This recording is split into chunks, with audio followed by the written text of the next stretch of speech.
בשם השם נעשה ונצליח, שיעור תורה, שבוע טוב, חג שמח, Chanukah 5780, thank you very much, סגיל מצוות. ברוכים הבאים from Canada, ברוכים הבאים from local. אשריכם ישראל that you are zealous for the Torah to come learn it on a Sunday night when everyone else doesn't always necessarily do the same. So today, Baruch Hashem, is the first night of Chanukah, and hopefully everybody lit the candles. If you haven't, you should know that halacha is you could light the candles throughout the night. Also, so I don't forget, actually, shiur tonight will be for refuah shlema for Avi Mori, David Ben Asriya, my dear mother, Doris Bajora, Levana bat Sarah, Sarah bat Levana, Yosef ben Levana, Nethya, Sarah bat Meital, and the baby Bezrat Hashem that was born premature. Bezrat Hashem, Hashem will give him the strength to overcome all obstacles and become a big tzaddik, bring light to the world. Bezrat Hashem, and all of Am Yisrael Bezrat Hashem will have refuah shlema, refuat nefesh, refuat aguf. So tonight is the first night of Chanukah. We lit the candles, Baruch Hashem, and the question is, many people light candles every year. Maybe sometimes they eat sufganiyot, maybe sometimes they just focus on the chocolate, maybe sometimes they eat latkes,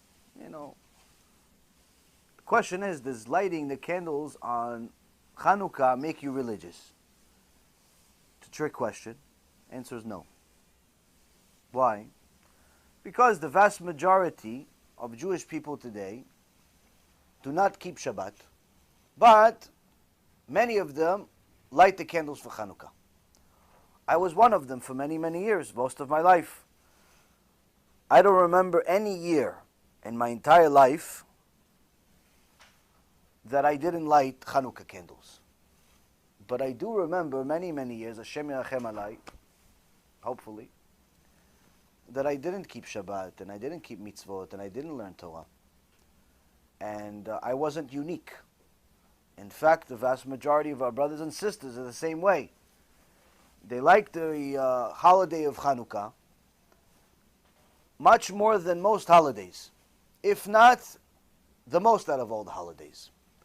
It almost has become the symbol of Judaism in today's world. Now the question is, why do most Jews love Chanukah so much?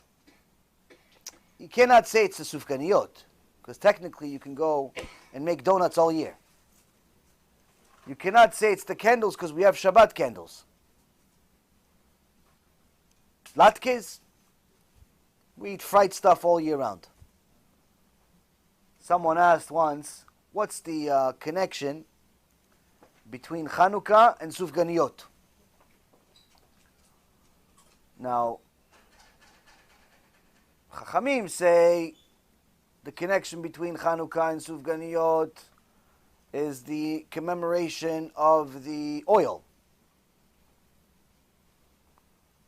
Jokesters like to say that there's a different connection. Different connection. Jokesters, the Chachamim, say there's the best connection. What's the best connection? The Arizal, Alav al Shalom, or even the Arizal says that the power of Chanukah is more powerful than any other holiday that we have throughout the year, where even though HaKadosh Baruch Hu gets closer to the nation throughout all of the holidays, on Chanukah it's a special time. It's a special time of brachot, special time of nisim, of miracles, special time of different things to happen in a person's life. If you're praying for something, whether it's to have a kid, or it's to overcome a major obstacle, get married, illnesses, chas v'shalom, money issues, this is the time to overcome all of those obstacles. And the Gemara Masechet Shabbat is the place where we actually learn about Chanukah.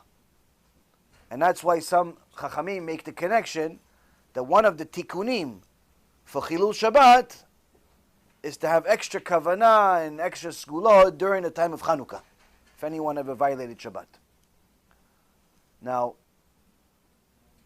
question is, what's the connection between this powerful holiday and Sufganiyot? So, Rav Ephraim says, the sgulot and the power of Chanukah, if you do it right, if you have kavanah every time you light the candles, if you don't stingy out on the lamp, you get something with oil. Not that it's that expensive anyway, but you get oil instead of getting these wax candles you get at the 99-cent store sometimes. You know, if you light it in a Bet Knesset, things like that, no problem. But in your own house, you spend $500,000 in the house, spend a couple of dollars on the on oil. That's the way it's supposed to be. If you do it right, the blessings of Chanukah can come all year round. If you eat sufganiyot right, the extra fat you're going to gain is also going to stay all year round. So Chamim in the Gemara says that you have to sometimes start a shiur with a bdicha, with a joke. I think this is the second time in history. So the question is, Be'emet though, on a serious note, what are we celebrating? Now, who wants to volunteer some ideas? Sutton usually has ideas. No, Sutton, give me something.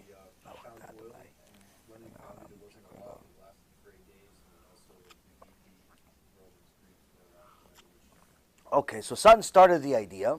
The rest of you are still asleep. If it wasn't Sutton, I think I would cancel the lectures because he's the only one awake here. But anyway, Sutton told us, gave us a nice pshat. He says, the Greeks, Yimach Shemam v'Zichram, came, desecrated the Bet HaMikdash. The Chashmonaim, after miraculously beating them, destroying them, starting with 12 people, 13 people, destroyed an army of millions. You go tell that to Donald Trump, he'll tell you, listen, there's many mental institutions in every state in the country. I built some of them if you want. Yeah, 13 people are going to beat millions. No, come on. How much can you believe? People don't want to believe stuff like this. As a side note, there's a very famous story in the Tanakh. In the Tanakh, it's not even the oral Torah, it's the written Torah, which means that whether you're Jew, Christian, or Arab, Muslim, you have to believe this. Yet the vast majority of people either don't know it or don't believe it. What's the story? Story is Chizkiyahu HaMelech. Chizkiyahu HaMelech was one of the righteous kings of Am Yisrael. At his time, there was the Assyrians. The Assyrians were the most powerful people that lived in their generation. They literally were a war machine that was demolishing anything in their sight. One day they decided there's a place called Yerushalayim where all these Jews are there. They don't want to comply with our rules. Let's just destroy them. Let's just destroy them. Why not? On the way. You know, it's like, on the way. What's Jerusalem in size in comparison to Assyria? Just compare, let's say, for example, America versus, let's say, Tahiti. Most of you maybe don't even know what Tahiti is. There is like 6 people there. The rest of them are tourists. That's how you compare the Assyrians to Yerushalayim. As far as people, manpower, as far as weapons, and so on. But the Assyrian king, Sancheriv, Yimach Shemo v'Zichro, says, let's go destroy Yerushalayim. So the Tanakh says, he brought 185,000 soldiers. Some say much more. There was 185,000 leaders, which each one of them had thousands of soldiers. Needless to say, it was a lot of people. A lot of people. They come to the outskirts of Yerushalayim. Yerushalayim wasn't as big as it is today. It was tiny. Meaning, if these people, whether it's 185,000 or millions, doesn't make a difference. If they just spit, Yerushalayim drowns. Forget the swords and the everything else. Just spit, saliva, the whole place drowns. The Tanakh says Chizkiyahu HaMelech says to HaKadosh Baruch Hu, I did what you wanted me to do. I'm going to sleep now. You take care of the war. You wanted me to teach Torah? Every single child from the age of 6 and up knows the entire Torah by heart. No other generation in history who had something like this. To such an extent that Torah says, HaKadosh Baruch Hu wanted to make Chizkiyahu Mashiach. It's the only person in the entire Torah that actually says, HaKadosh Baruch Hu wanted to make Chizkiyahu the actual Mashiach. No one else made such kiruv. No one. 6-year-old knows the entire Torah by heart. Today, 6-year-olds don't know Aleph Bet. Unless my wife is your teacher. And Michal. Then you know, Baruch Hashem. 6 years old, other than that, you don't got much hope in this generation. 6 years old, they know the entire Torah. So now, Chizkiyahu says to HaKadosh Baruch Hu, Hashem, I'm going to sleep. Meaning, he's not even fighting. He's not like, hey guys, let's get it together. We'll pray, we'll bring some swords, maybe some bombs. We got it. We got this. Guys, we got this. Nothing. I'm going to sleep. He goes to sleep. They wake up in the morning. They see hundreds of thousands of bodies, dead corpses all over the ground, everywhere. Of not the Jews, Chas v'Shalom. The entire army, the entire Assyrian army, demolished to nothing. Only thing that's left is Sancheriv and his sons. That's it. Everyone else is dead. Torah says, how did this happen? HaKadosh Baruch Hu sent a malach, killed everybody. 2 seconds. Malach doesn't need too much weapons. Killed everybody 1 second. There's no like sword fight. He got me. No, none of that stuff. There's no movie scene. There's no movie scene. If they made a movie out of this, it would be the worst seller in history. Why? The movie would end in half a second. Everybody dies. That's it. Finished. So now, this is in the Torah. The Jews obviously supposed to believe this. The Christians say they believe in the Torah. They call it Old Testament, but nonetheless, they don't say it's fake Testament. They say it's Old Testament, meaning they believe it. The Arabs also say, they call it Torah. That's their beginning. But yet, Rabotai Yekarim, the vast majority of people do not believe it. You know what they believe? Because everyone knows this is a historical account, meaning they definitely died. No one is saying these people didn't die. Everybody believes they died. But they're having trouble with the angel part. They're saying maybe they died, historians, even today, in Yale University, in different books that were written. Say maybe it was a plague. A plague killed everybody overnight. How come it didn't hit Sancheriv and his sons? How come it didn't hit Am Yisrael? How come nobody else heard about it? How come the history books don't write any of this stuff? But I'll give you the best one. Plague wasn't in it. Famous historian, scholar, says, no, it wasn't a plague. It wasn't a plague. The entire army of the most powerful army in the world was destroyed by desert mice. Desert mice attacked them and killed everybody. This is the most common opinion today. Mice killed the most powerful army. It's like saying, China just lost the war, so who beat them? Oh, it was all the mice they eat. The mice fought back. The mice fought back, said, no, we're not taking this anymore. Stop eating us. This is what people believe. What does this show us about today's generation, Rabotai? It shows us that it's easier for us to believe in mice than it is to believe in a Kadosh Baruch Hu. So now we go back to Satan. Satan said we are celebrating that we found oil. After the Greeks desecrated the Bet HaMikdash, we came in there and we saw that there was oil, but the oil wasn't kosher, if you will. Wasn't kosher, if you will. Only 1 can of oil was kosher, which was enough to light the menorah for 1 day. Which, by the way, just so you know, the term Chanukah, which is what most people refer to the menorah that you have in your house, is a modern term. The Torah calls the Chanukah menorah. That's really what you're supposed to call it. You're not supposed to call it Chanukah. You could call it Chanukah. It's not a sin, but it's actually called a menorah. It's not called a Chanukah. Chanukah is more of a modern day term. But anyway, so Chachamim go back and forth about why didn't he just use the other oil? Why? Since when does oil have to be stamped by the Kohen Gadol? Since when does oil have kosher, not kosher? And they go back and forth about this whole thing, but we're not going to go into all of that. We're still focused on, okay, so he found the oil. Now, I'm going to ask you guys a second question. I'm going to ask Sutton a second question. Maybe you guys could help him this time, because he helped you the first time. Give him back something. Now, let's say that's the reason. We found the oil. What's more amazing? Finding oil in a place that's supposed to be full of oil. I mean, Bet HaMikdash is huge. Menorah was it wasn't the first time they ever lit it. They lit it many times. So you happen to find oil that wasn't touched. It's not like the Greeks had some special obsession with oil or something. I don't know that from any of the books. So one canister wasn't touched. The other ones you could have used anyway, by the way. But let's say one of them wasn't touched. Okay, big deal. Is that more amazing than 13 people destroying millions? No.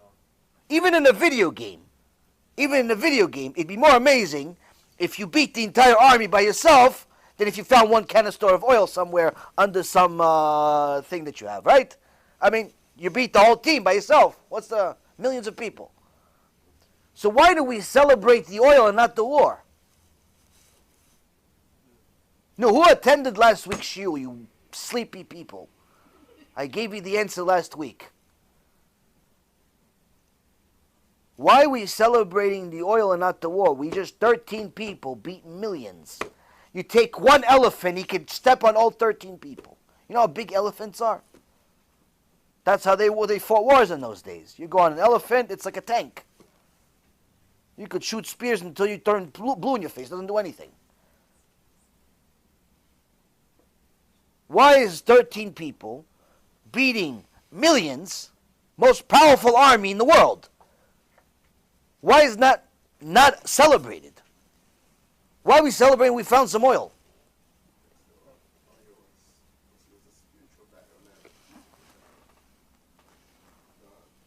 Explain to us. The war was physical, because we have to go and fight. The war is physical and the war is spiritual. So, because it was a catastrophe that did it, therefore it was a spiritual battle. It was much higher to celebrate the oil instead of the battle itself.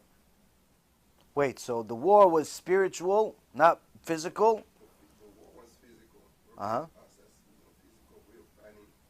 Okay. The oil was spiritual. It was from catastrophe. Right. So that's why we celebrate that. Okay, so let me reword what Netanel just told us in a way that all of us could understand.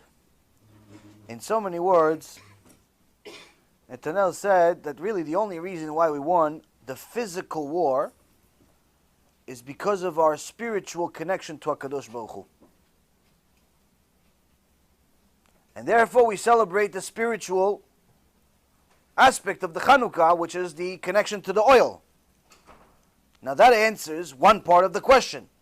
That answers why we celebrate the spirituality. We celebrate Chanukah, the oil, because of the connection to the spirituality. That's the reason why 13, obviously there's no logical human reason that we can explain how 13 people could be millions. It's only Yad Hashem, just like the angel killed 185,000 in less than a second. Same thing, 13 people beating millions. It's the same miracle. It's no different for Hashem. So that gives us the reason of why we're celebrating the oil. But it still doesn't give us the reason of why we're not celebrating the war. So you gave us half an answer. Thank you very much. The war is half the battle. War is half the battle. That still doesn't give me the half. Why are we not celebrating it? How come we're not all walking around dressed like Chashmonaim with some swords? Maybe like, they have Star Wars. We'll have Chashmonaim start hitting each other with swords. Ta, ta, ta. Like, I don't know, a second Purim. Wore a costume. It was obviously a miracle that they didn't do it themselves. No. It was Hashem that did it. Hashem did it. You're just copying your brother. That's it, just plagiarism. He just said it. It's your brother, you're not allowed to steal his answer. He's already said it. I was a witness. No, hold on, let me give him the rest of the answer. I'm just busting his chops. No? It's, saying, doing, celebrating the war would be like, okay, you celebrating something that you didn't do. Ken? And the fact that it's, the oil we celebrated, we saw that we actually standing for something which is, we standing for Hashem. We're doing something we're not trying to just do it, basically just do the bare minimum, just doing it and making sure it's pure and for the sake of heaven, trying to make sure that it's just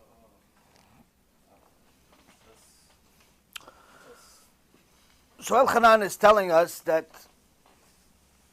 technically what we have here is we won, yes, there's a physical war, but we won it spiritually, but it has something to do with our spirituality. The reason why we're not celebrating the physical aspect of it is because of the spiritual aspect of it. Okay. Well, just like Netanel gave us an answer, he gave us another answer, we'll reword it a little bit and say what the Pri Chadash says. The Pri Chadash and also the Pachad Yitzchak, Rav Hutner, and many others tell us many times over the reason why we celebrate the spirituality aspect of it is because that's the only thing that we won. The physical war, we're still losing. We never actually won the physical war. Yeah, we killed a bunch of people, but the physical war, we're still losing. How are we losing? The Midrash in Otzar HaMidrashim says that the Greeks, Imach Shimam Vezichram, what do they care about Am Yisrael? What do they care about us? What do they want from us? I mean, they were literally running the whole world. What do they care about these Jewish people? They came to us and they told us, listen, we don't like that you're practicing a religion. It bothers us. Even though you never going and doing kiruv with goyim, it's not like the Jews went to Greece and says, hey, oh, you guys got to do tshuva. They didn't do that. We just mind our own business in Eretz Yisrael. Leave us alone. But for some reason, we're bothering them. Our existence bothers them. And the Greeks came and forced decrees on Am Yisrael, darkening their vision, and decreed that whoever dares mention the name of a Kadosh Baruch Hu will be killed by the sword. You just mention Hashem, death penalty. That's how much they hated Judaism. Now you ask them, do you guys believe in God? They say, of course we believe in God. So how come you don't want us to say God? No, he left. The Greeks believed that a Kadosh Baruch Hu created the world, but then he left. Many people today believe the same thing, unfortunately, even if they're Jews. But the Jews says, we believe in Hashem, we want to practice as much as we want. The Greek says no. The Greek says, if you even say Shema Yisrael, Hashem Elokeinu, death penalty.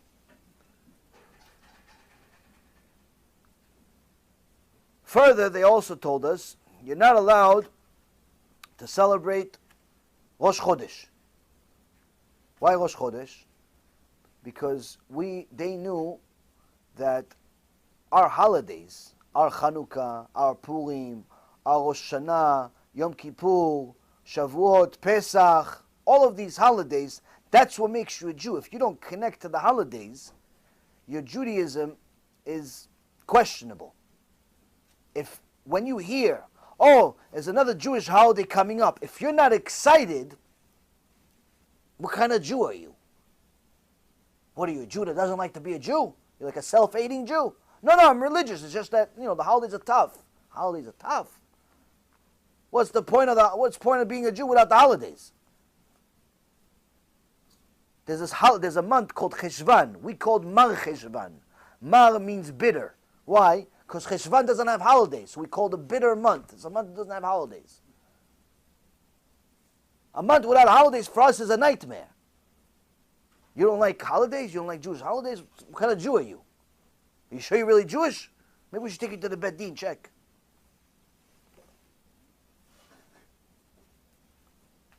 So now, the Greek says, all of these holidays have a specific time that it's dictated to have these holidays in the Torah.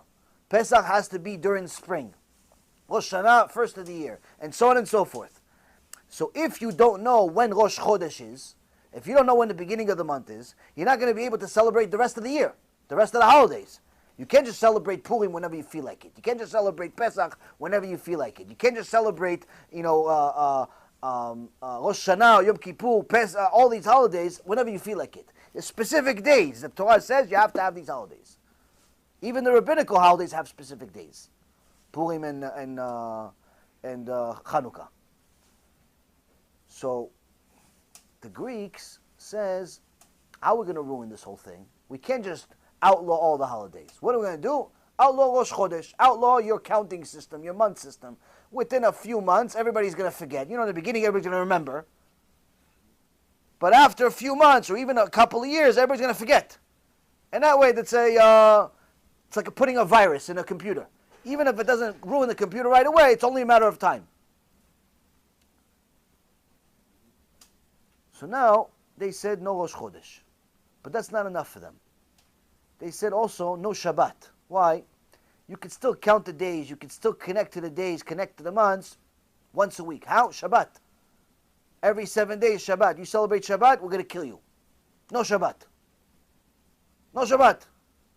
Today, you tell a Jew, no Shabbat. He's like, wow, thank God, it's not a sin anymore. I'm anus. I'm absolved from the mitzvah, right? In those days, Jews were willing to die just to honor Shabbat.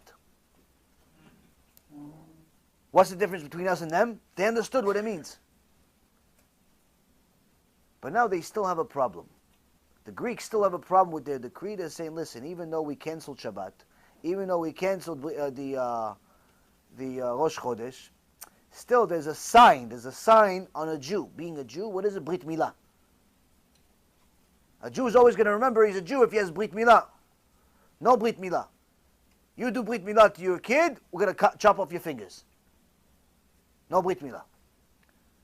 Now if that wasn't enough, Rabotai, they wanted to make sure that the Jewish people forget HaKadosh Baruch Hu completely. So what did they say? Listen, you cannot say Hashem's name. How can you make Jews not even want to say Hashem's name? They made a decree that on every shofar, on every horn of the bull, you have to engrave, the Jews had to engrave, we have no share of the God of Israel. We're not connected to God anymore. So the Jews simply got rid of all the cows. They didn't want to engrave it on the horns. They didn't want to engrave this in those days, they used the horn also, not just as a shofar, they used it also as a baby bottle. The Greeks wanted the babies, when they're drinking, first words they ever see is, I have no share of the God of Israel. Shem Yachem. Already the Greeks from over 2,000 years ago knew that television affects you. Internet affects you, even if you don't mean it. Even if you just want to do this and you just want to do that, it affects you. What you watch is going to affect you. A little baby drinking from a bottle sees, don't believe in God, that baby is going to be a heretic. The Greeks already knew this 2,000 years ago. And no one can tell you today that the Greeks were stupid people. They weren't. They were very smart people. Reshaim, but smart. On that, the Gemara in Masechet Megillah says, Chokhmah b'goyim ta'amin. Wisdom in the goyim, believe. Torah in the goyim, don't believe. Meaning, if a guy tells you, I want to teach you wisdom, I want to teach you how to be an architect, how to be a doctor, how to go to, build a satellite, go to outer space, all that stuff, no problem, believe him. He knows that stuff. But if a guy tells you, listen, I can teach you Torah, not allowed to learn Torah from him. Not allowed to learn Torah from him. Not just not allowed, don't believe he even knows any Torah. Yeah, what if he read 1,000 books? He can read 1,000,000 books. Still not allowed to learn Torah from him. Goyim are allowed to learn from him, but you as a Jew are not allowed to learn from him. So now, the Goyim wanted to simply take HaKadosh Baruch Hu out of the life of the Jew. In essence, make the Jew a Greek. The question is, Rabotai Karim, how do they know all this stuff? How do they know about the shofar? What is there? Greek stores in Greece? Hey, come now, discount on shofar, 2 for 10. Well, how do you know about shofarim? How do you know about Shabbat?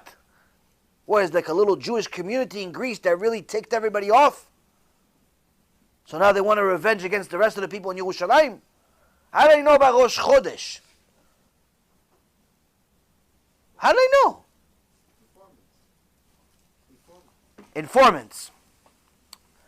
The good news is the Jewish people are the best, indisputably, the best in keeping records.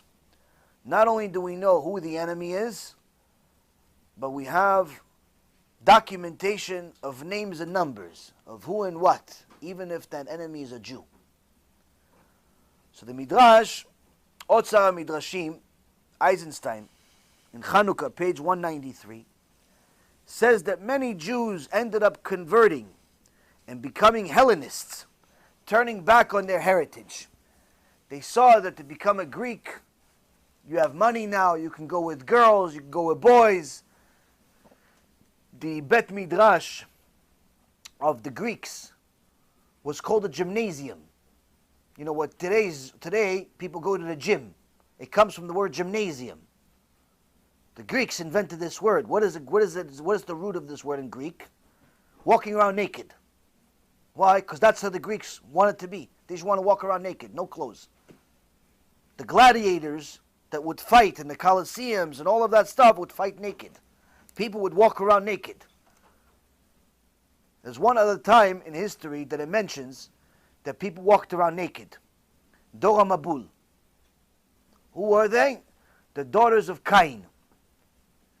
The Pirkei de Rabbi Eliezer ben Horkinos, has a midrash uncovered about maybe 500-600 years ago that says that Cain, his daughters, were complete evil and would walk around naked. Being with anybody and anywhere, anytime, Shem Yachem.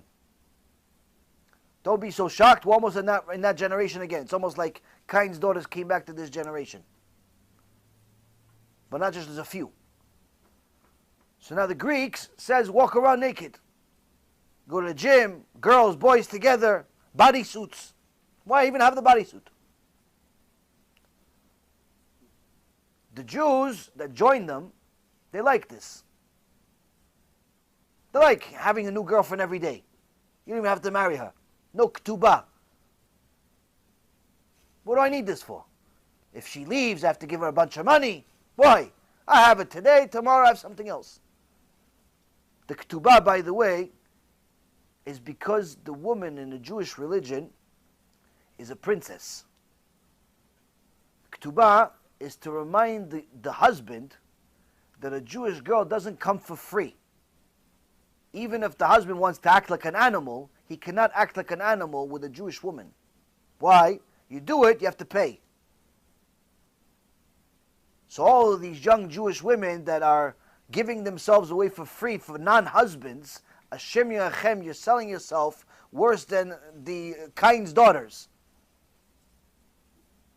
A Jewish woman is supposed to be priceless. That's what the Ketubah says. She's priceless. With a price, but priceless nonetheless. Giving yourself for free to some boyfriend, what did you do? So now, the Greeks wanted to change us, and unfortunately many of the weak among us that like to look at girls, like to go to the gym, like to watch sports, liked money a little bit too much, liked the materialism, connected to this. We got caught by this. Our Yetzirah was too strong. They became Hellenists. But that alone wasn't enough to give the Greeks all of this knowledge. Who gave them all this knowledge? One Kofel, by name of Tatni, the son of Pachat. Imach Shimo v'zichro was a Jew who knew a lot about the Jewish religion. And he constantly thought of ways to undermine his brothers and sisters, Am Yisrael, that still kept the Torah and mitzvot. And he advised his Greek friends, his new Greek cronies, because he wanted to get higher in the Greek government, in the Greek ladder. He told them, listen, all of this war, you're threatening, killing, all that stuff, you're never going to beat them. These people survived the Egyptians. You think they're not going to survive you? You want to destroy them, you have to destroy the religion. Body, you can never destroy the body. Kadosh Baruch Hu will create more. You're never going to destroy them. But if you let them destroy themselves, then you can destroy them. So he told them, as long as the Jews will offer a sacrifice in the morning and the afternoon to HaKadosh Baruch Hu, they will never fall into your hands. Immediately, the Greeks forced the Kohanim to stop making these sacrifices. So the Bet HaMikdash became not in order, out of order, no sacrifices, became a building, not a place of worship. Then he told the Greeks, the God of Israel hates immorality, hates prostitution, hates immodesty. If you can induce them to live sexually immoral lives, you will gain control over them. So the Greeks then decreed that anyone who writes a ketubah for his wife will have his fingers ripped off. You want to be with somebody? Be with her because you feel like it. No ketubah. Why? Maybe you don't want it tomorrow. Be like us Greeks. The next stage of his treachery, this Titni ben Pachat, told the Greeks, if you will prevent them from fulfilling the mitzvah of lighting the menorah in the Bet HaMikdash, they'll be annihilated. Because the Torah says that you have to have this menorah lit continuously. And continuously means literally all the time. So, that's what the Greeks did. Next decree.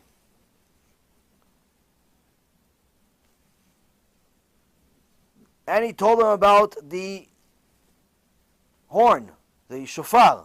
So the Greeks demanded, inscribe on the horns of the oxen a declaration that you have no connection to the God of Israel.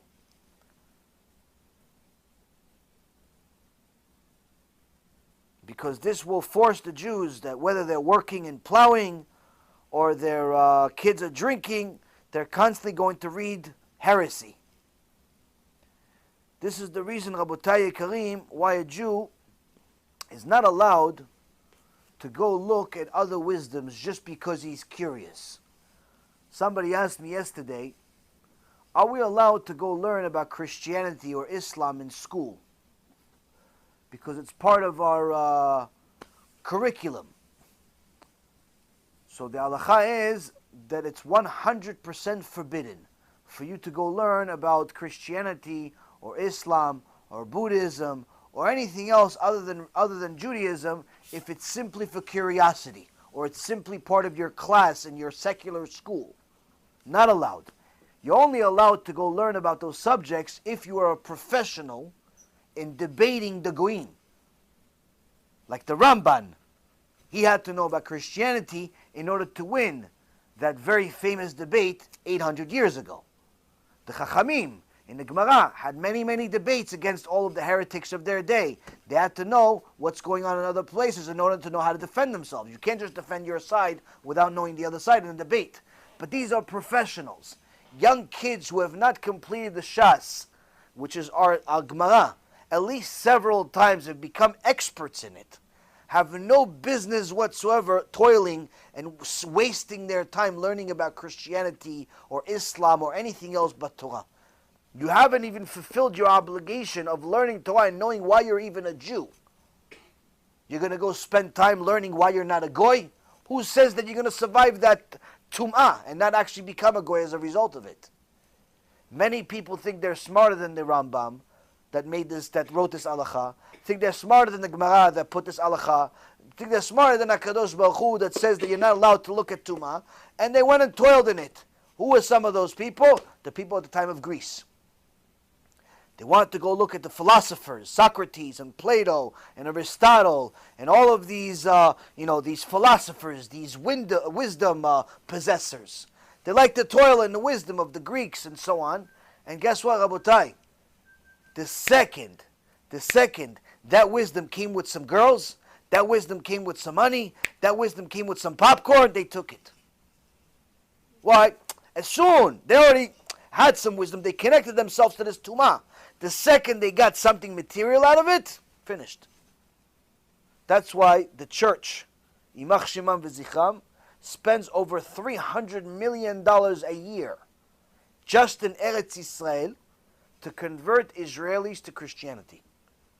$300 million a year. Anyone that thinks about this number, it doesn't even make any sense. Why would you even waste your money? Even if Chas v'Shalom, you got all 8 million Jews in Eretz Yisrael to convert, Chas v'Shalom, even if you got all of them, so what? You have 2.5 billion already. Anyway, Christians, what's another 8 million? It's not even a rounding error. What do you care about these 8 million Jews? You have 2.5 billion Goyim already that are worshiping this idol Yoshke. What do you need about another 8 million? Shows you it's a spiritual battle. It's not a physical battle. But they spend $300 million a year to eliminate the only memory in this world that they are wrong. The only memory in this world that exists, that all of the religions, whether it's Islam or Christianity or anything else, all of them are wrong, are the Jews. That's why everybody's fighting us tooth and nail. And they'll spend billions if they could. They just have to find more places for the money. It's not that they're limiting their budget to 300 million because they're out of money. If you told them 300 billion, they'd spend it too. But Israel is such a small country, they don't even know what to do, how to spend this money. So now, Rabotai Yekarim, this Tatni, this Rasha Merusha Jew that became a Greek, became a Hellenist, and not only a Hellenist, but the Hellenists in charge, helped the Greeks hurt his brothers and sisters because he wanted to get some more money. He wanted to get some more everything else. So the Greeks' approach was that a man must rely totally on his own intellect and his own power of reason. That's what philosophy, all of these Aristotle and Plato and Socrates and so on, in essence, all of them, what are they really telling you? Socrates, what's his motto? His motto is, I know I don't know, so therefore I know. Repeat, I know I don't know, so therefore I know. Why did Socrates, why did he get such praise by all of his followers and so on till this day? Based on the concept that he knows he doesn't know, so therefore that makes him smarter than everybody else because they're not even smart enough to not know. They're not even smart enough to know that they don't know.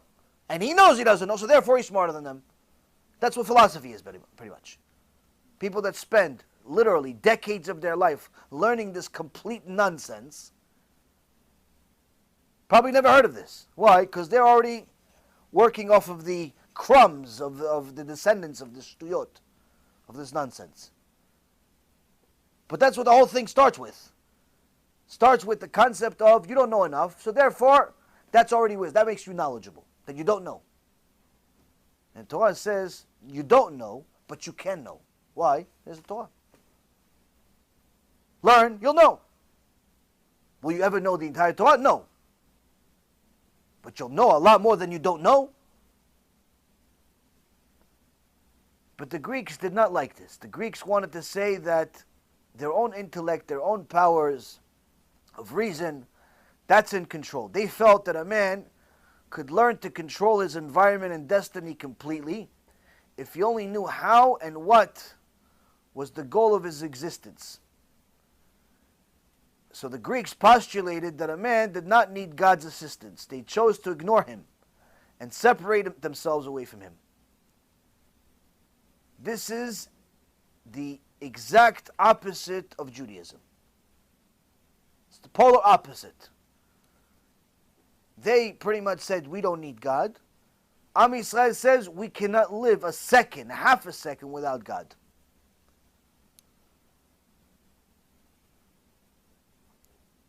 So how did they get Tatni to join them? He's a Jew after all. Unfortunately, Rabotai, just because your parents are Jewish doesn't make you a kosher Jew. As we talked about a week ago or 2 weeks ago, sometimes people, they're born Jewish. They may even learn a few Jewish things. They go to some modern Orthodox school. They go to some school that teaches Modeh Ani. And they think of themselves as Jews. But yet they grow up, and the older they grow up, the more they mature, the more distant they become from the foundation of what Judaism really is about. Why? Because throughout all of this time, with this modern society, they've allowed their brain to be infected with Greek mythology. And the entire Greek mythology is simply based on materialism, your own power, your own wisdom, you can do it. And there's different generations have called it different names. I know in maybe 10, 15 years ago, something became very popular in the business world, I'm sure it's still popular today, called The Secret. A bunch of self-help gurus, in those days they called them something else, motivational speakers and so on, came up with, if you guys want to become the next best thing, you have to read the book called The Secret. Why? Because The Secret says all the power in the world is in your hands. You can do whatever you want, you just got to feel it. If you want it, you'll get it. I don't know, I've wanted endless amount of money my whole life. It doesn't necessarily mean it doesn't come to me that way. People want to get married all the time, doesn't mean they get married. People want to be healthy, doesn't mean they stay healthy. People want food, the food doesn't necessarily just appear. But what's the whole concept about? The whole concept is Greek mythology. The whole concept of The Secret is that it's all in your hands. You can do it. You don't need God. You can do it. The power of attraction, they call it today. It changed. Today, it's now it's the power of attraction. If you think good, it'll be good. This all comes from a little bit of Judaism that was tainted with materialism and Greek mythology and everything in your hands. It's not a complete lie, but there's enough truth in it to make it believable. Unfortunately, today, Rabotai Karim, many of our Jewish communities are infiltrated with this type of mentality, where everything is in your hands. You should connect to the physicality. You should spend hours and hours of your day making yourself look better, go to the gym, eat a certain type of diet, because if you eat a certain type of diet, then you will live longer. As if God is going to give you more life because you're eating grass like the cows. You eat grass every day like the cows, you're going to live longer. What about if God says, no, I don't want you to live longer. I want you to only live 25 years. How is that grass going to help you? Now, of course, one of these smarty pants is going to tell me, yeah, but you have to be healthy. Isn't there a mitzvah to be healthy? Yes, mitzvah to be healthy. But don't ever think that just because you're healthy, you're going to live longer. The two have no connection whatsoever. You could eat healthy, no problem. Even you should eat healthy. But don't for a second think that that's the reason why you'll live longer. It's not. You thinking you will live longer because you're eating healthy is 100% kfirah in the Torah. Why? Kadosh Baruch Hu decides if you're going to live or die. Rosh Hashanah. Every year he decides you're going to live, you're going to die. Not your diet. Now, of course, if you eat pig every single day, that's definitely not going to help the situation. If you're eating nails for breakfast, then of course that's not going to help the situation. But I'm talking about normal circumstances. When we start thinking that the power of life and death, success and failure, is in our hands, that's coming from the Greeks. In fact, even if you think that your Torah wisdom is coming from your studying and your IQ, that's also Greek. Why? Because every day, if you learn Gemara, before you start learning Gemara, you say a few psukim. Tradition, it's a custom. You say a few psukim from the Torah. One of the psukim that you say, one of the verses that you say, Hashem gives wisdom. Meaning what? Your studying is not the reason you became a Talmid Chacham. Your studying earned you earns you the ticket for Hashem says, you know what? I'll give him some knowledge. Why? He likes knowledge. Gemara Masechet Brachot. Gemara Masechet Brachot says what? It says HaKadosh Baruch Hu gives wisdom to people who like wisdom. People that are wise, he gives it to them. Well, shouldn't he give, Rabbi Yochanan says, shouldn't he give wisdom to fools? So therefore everybody else will be wise? Rabbi Yochanan says absolutely not. Why? People that are wise are people that like wisdom. And therefore when Hashem gives it to them, they'll know what to do with it. People that are wise weren't just born wise. They toiled for it. They tried hard for it. They work on it every day. They study. They repeat. They treat it a certain way. They write down notes. You know, despite the rabbi saying it 500 times, no one shows up with a notebook anyway. They actually listen to the rabbi after the first time. They do it. That's people who like wisdom. People who don't like wisdom stay donkeys their whole life. What do? They come watch a lecture like it's a movie. They push YouTube, play. They watch a shiur. They say, what a shiur. What a shiur. This shiur changed my life. Next they ask him, so what was the shiur about? I'll send you the link. No, I don't want to. I don't have the time to. Can you just tell me what you heard? What I heard. Rabbi said good night. Chag Sameach. He said Chag Sameach. He said it was Chanukah. It was Chanukah. There was some guy that went off the derech, some paiti, tati, something like that. Yeah, he said you should do tshuva. Great 3 hours he spoke, that's what you remember? What'd you go for? Stay home. You would have at least, got some sleep. The Gemara says HaKadosh Baruch Hu gives knowledge to people who like knowledge. They work on it. They toil over it. They repeat it. They write it down. Why? Because they appreciate it. Fools don't appreciate knowledge. Fools don't appreciate knowledge. You know what fools do? Fools simply expect the knowledge to come to them by themselves, just through age. But that's why the Gemara Masechet Pesachim says, an Ama Aretz, an ignorant person, gets more ignorant as he ages, not less. That's why old men that didn't learn Torah, become unbearable as they age. There were sharp knives, swords, when they were younger, 20, 30, 40, 50 years old, sharp as a sword. You talk to the guy at 65, 70, 75 years old, already he's a little slow. At 80, you can't wait for him to die. Why? Guy, you have to change him. You ask him a question, he tells you a color. You ask him what you want to eat, he forgot what time it is. He doesn't know anything. His head is not there anymore. Why? He has no Torah to keep everything else in the right place. Why does Hashem punish him so badly? Because for 80 years, he didn't care about wisdom. Therefore, he has nothing to hold him. A person that appreciates wisdom, Rabotai Kareem, works very hard on it his whole life. Works hard on it our whole life. Why? Because she appreciates it. That's why Rabbi Yochanan says, HaKadosh Baruch Hu gives the wisdom to people that appreciate wisdom. Not the fools who don't appreciate wisdom, because the fools don't know what to do with it. Even if he gave them the entire Torah as a chumash, and it showed up in their house for free as a gift, guess what? It'll go in the shelf and they'll never touch it. Many times you go to people's houses, you see 1.5 million different books. By the look of the books, this guy should be the Gdol Ador. You ask the guy, so what happened in this week's parasha?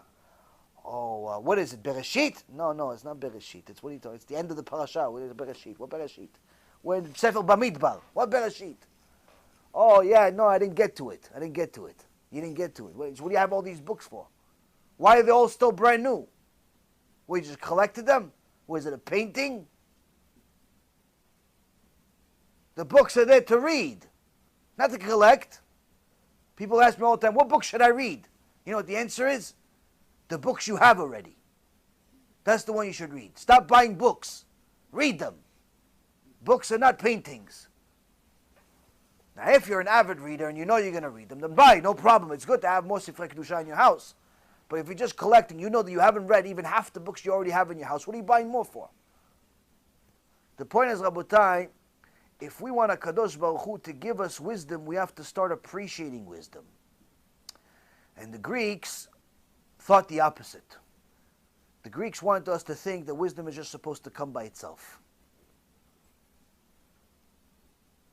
Now, the Greeks could not accept the existence of the Torah, could not accept the existence that the Torah is simply going to force you to depend on God.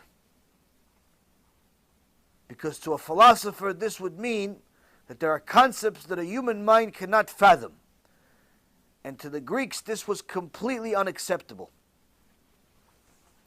They wanted to tell you that everything is understandable by them, by Jews, by Greeks, by anybody. Just simply put some effort into it.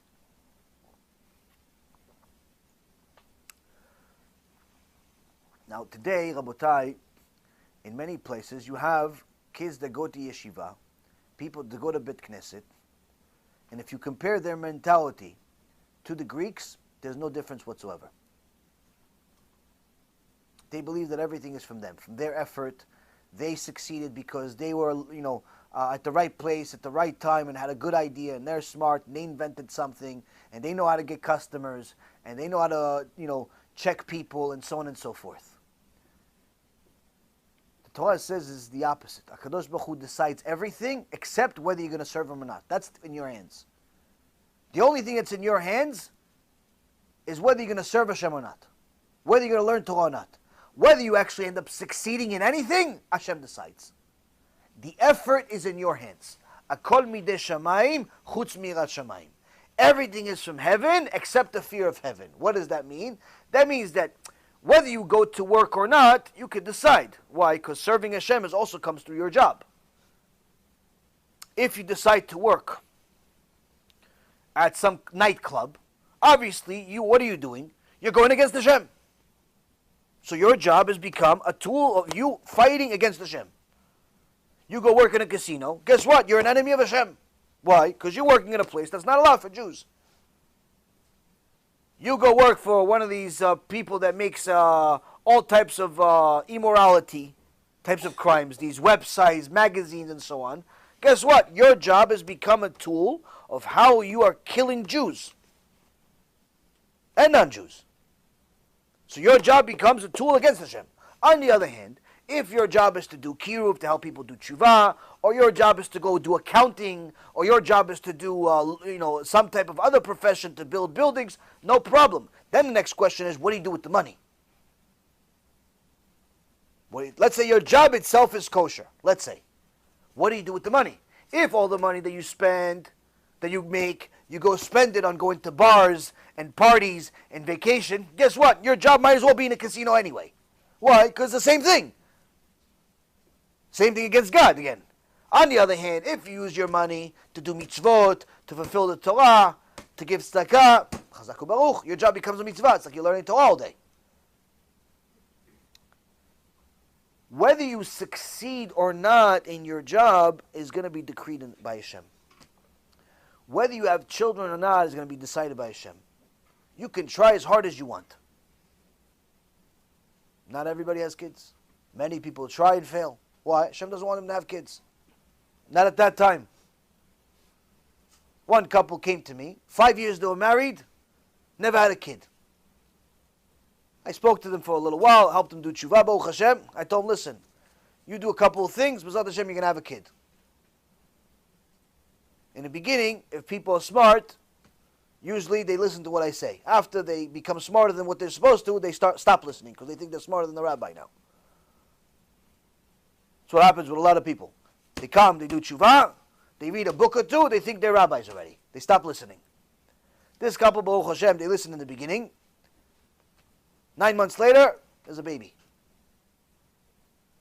It has nothing to do with me. It's what Torah says. If a Kadosh Baruch Hu give you blessing, you can have a baby. Kadosh Baruch Hu doesn't bless, you're not going to have a baby. If the wife puts a kisui rosh on, if the husband learns Torah every day, if you fulfill mitzvot, you keep Shabbat, why not? Why wouldn't a Kadosh Baruch Hu want to reproduce you?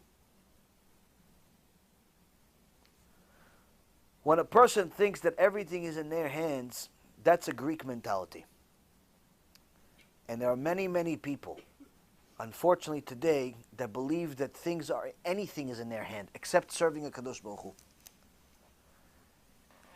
This is the remainder, some of the remainder of what happened to us 2,000 years ago that hasn't left. Now, you would think that this should have been destroyed when we won the battle. When we won the battle against the Greeks, the Hashmonaim. The Hashmonaim should have, at the very least, made everybody do tshuva. You know, they killed a bunch of Greeks. They killed a bunch of Jews also, by the way. All those Jews that went completely off the derech and didn't start keeping mitzvot, they killed them. People that started keeping mitzvot, they kept them on. But then you see that the Hashmonaim themselves, the Gemara says, not a single one of them is left in the world. The Hashmonaim, which themselves were Yirei Shamayim, kept Torah and mitzvot, they were superheroes. What did they defend? They defended the Torah. Why would a dozen rabbis, never fought a day in their life, go decide, fight against millions of Greeks?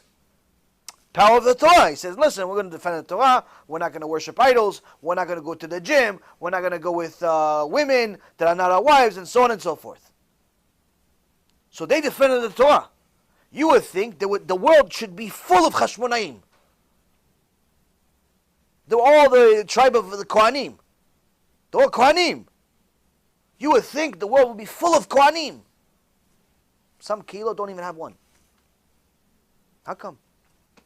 How come there's not a single descendant from their family? Not a single descendant from their family is in the world today. For anyone who doesn't know the story, the Rambam writes that HaKadosh Baruch Hu, although the Hashmonaim, the house of the Hashmonaim, were very righteous before the war, they made a critical mistake after the war. And that is, the Hashmonaim were all Kohanim. The job of the Kohen is to go learn Torah and teach it. Go work in the Beit HaMikdash. Go help Am Yisrael do tshuva. Go help Am Yisrael connect to HaKadosh Baruch Hu. But the Hashmonaim, since they were the leaders, they just won this massive battle. They didn't want to go back to the Beit Midrash and learn Gemara.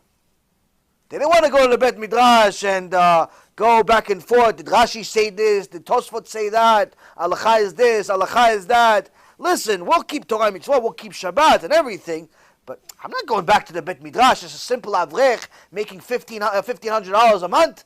You go do it. I'm a king. I just won a battle. I just beat millions of Greeks. I'm not going back. Finally, I got some respect. Now you want me to go to the Beit Midrash again? Go make $400 a month? Go, you go do it. HaKadosh Baruch Hu says, everybody has a role. Everyone has a role. Your job in this world is to play your role and do the best in your role, not somebody else's role. Rabbi Yaron Kotler, alav shalom, says if the pilot and the flight attendant that goes like this, when he tells you about the seat belt and putting the stuff in and makes fun of the whole thing, that guy and the pilot, they switch jobs in the middle of flight. Guess what? You're not going to make it. Why? Because even though the guy that knows how to put the seat belt on has been in 1,000 flights, he doesn't know how to fly a plane. And even though he really means well and he wants to land the plane, wanting is not enough. Liking it is not enough. Even if he played a bunch of video games that kind of taught him how to fly, doesn't mean he knows how to fly. That's not his role. He's not a pilot. He's going to crash the plane. When we as Jews do not play our role, when we as men do not play our role, when the women, when the Bnot Israel do not play their role, When the goyim do not play their role, when every person doesn't play their role, HaKadosh Baruch Hu gets really upset. Why? You've officially lost your purpose to exist. You are a Bat Israel. You are supposed to reproduce and bring more children to the world that are going to serve HaKadosh Baruch Hu. You don't want to have kids? What's the point of you? I'm not saying you don't have kids because you don't feel like it, because you can't. You just don't feel like it because you want to look like a supermodel when you're 90 years old. You have no point to live.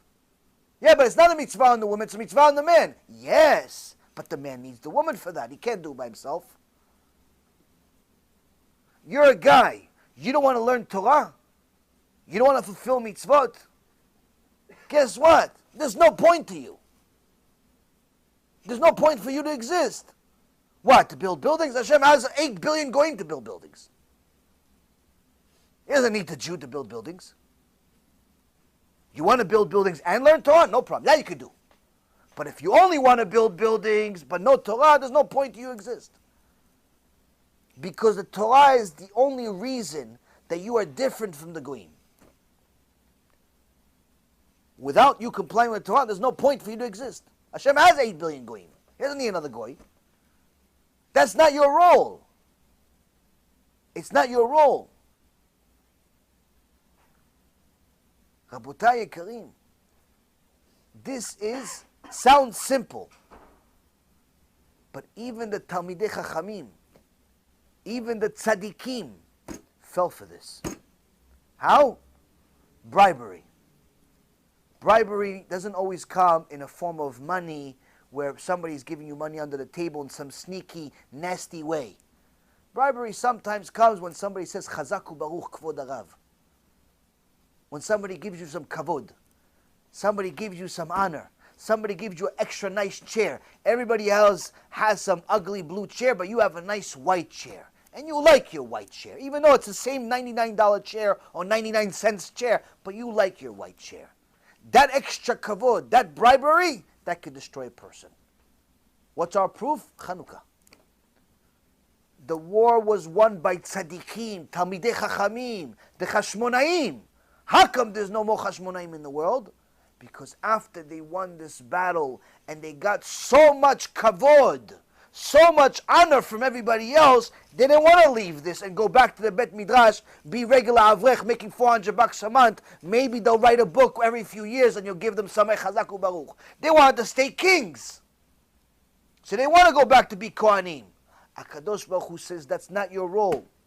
Your role was to be Talmidei Chachamim, go back to the Bet Midrash, go back to learning, go back to doing mitzvot. You want to be kings? You want to be in control? You want to be politicians? You want to be businessmen? I'll destroy all of you. And that's why HaKadosh Baruch Hu destroyed them. That's what the Ramban says. Not Yaron Reuven. HaKadosh Baruch Hu destroyed the Chashmonaim, the Tzadikim, because they did not want to play their role. They did not want to be Kohanim anymore. They liked the honor they were getting from the people and did not want to give back the seat of kingship to the tribe of Yehudah. The tribe of Yehudah is the tribe that HaKadosh Baruch Hu says they are the kings. Mashiach comes from the tribe of Yehudah. We learned from last week's parasha, Parashat Vayeshev, the story of Yehudah and Tamar. Yehudah and Tamar have 2 children. One of them is Peretz, and from him comes Mashiach. From the tribe of Yehudah, from Peretz all the way to David HaMelech, Shlomo HaMelech, and so on. But in the same exact parasha also lies the answer.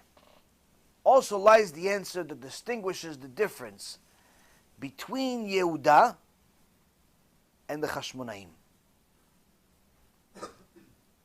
Now, no one in the world could ever tell you that the Chashmonaim were Reshaim. Because after all, the only reason we're still here today is thanks to the Chashmonaim. If the Chashmonaim did not defend Am Yisrael, did not defend the Torah, did not say, Mi le'Hashem elai, whoever's for God, come with me. If Matityahu didn't come and say this, guess what, Rabotai? There's no Am Yisrael. Shem Yerachem. Imagine, you have millions and millions of Greeks with nuclear weapons. You have a knife, plastic one, you bought from the 99-cent store. Or you got it from the Chinese food. That's what you have.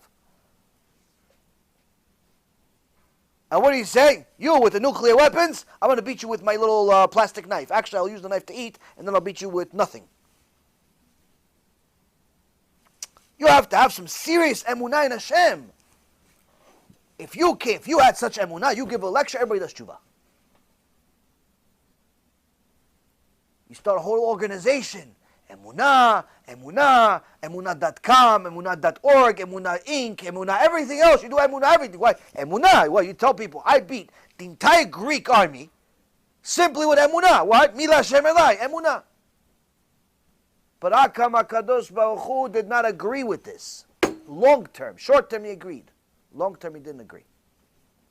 Short term, you got him on the derech. Good. Long term he won't stay on the derech with Emunah alone. Why? Emunah is good. The Chashmonaim had Emunah. Believe in Hashem. We're going to fight for Hashem. We're going to win this battle with the power of Hashem, not us.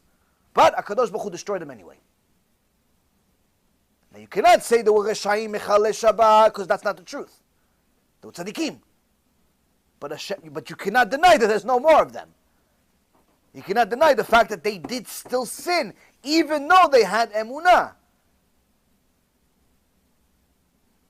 So B'siyata Dishmaya, I'll give you the answer.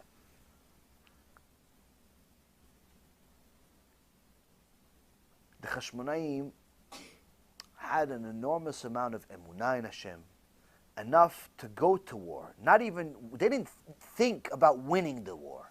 They simply knew what was wrong. They simply knew that this is wrong to violate Shabbat.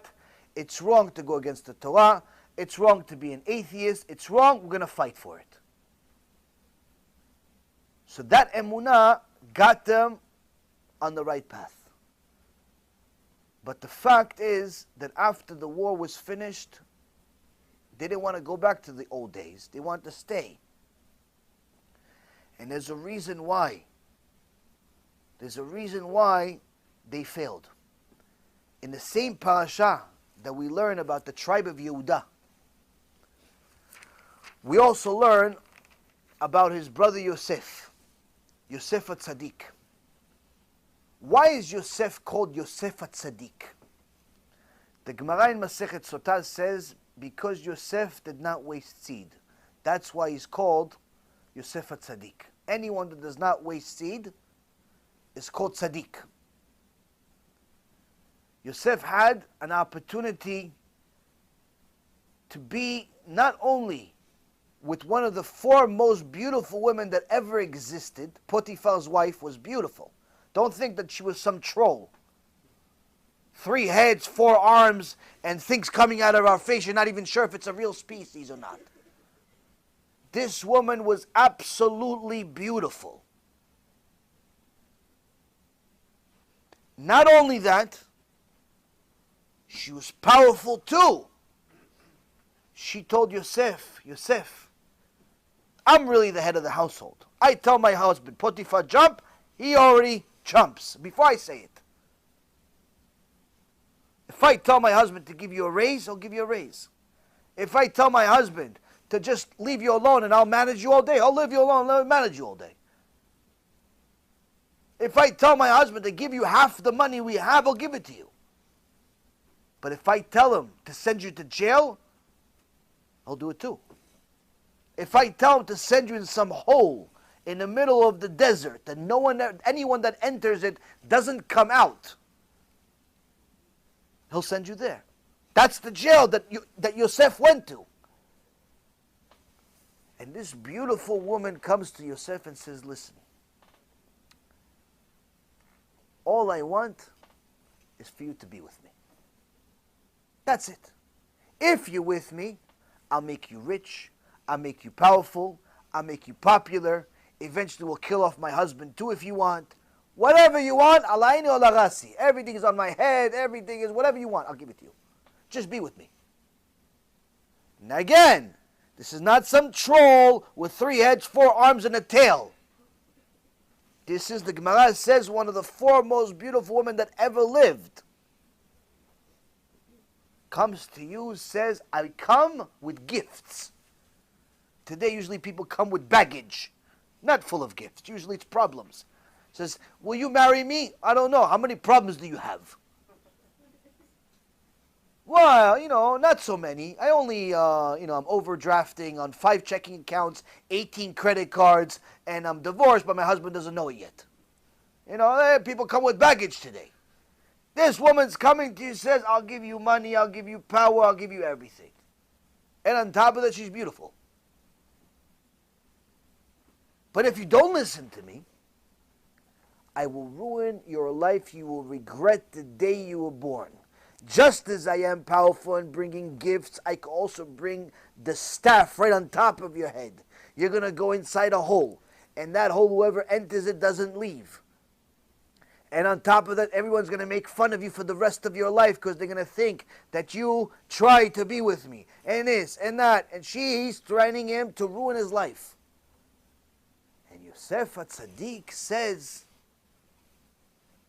no, I'm not going to be with you. How could somebody have such power? This is not human power. Don't think for a second this is a human being's power. It's not. Guys today, Hashem yirachem aleinu, how far we are from Yosef HaTzadik. Guys today have an idea in their head. They already act on it. The cashier says thank you to them. Says, oh yeah, she likes me. What she likes you? She said thank you because you gave her money. What likes you?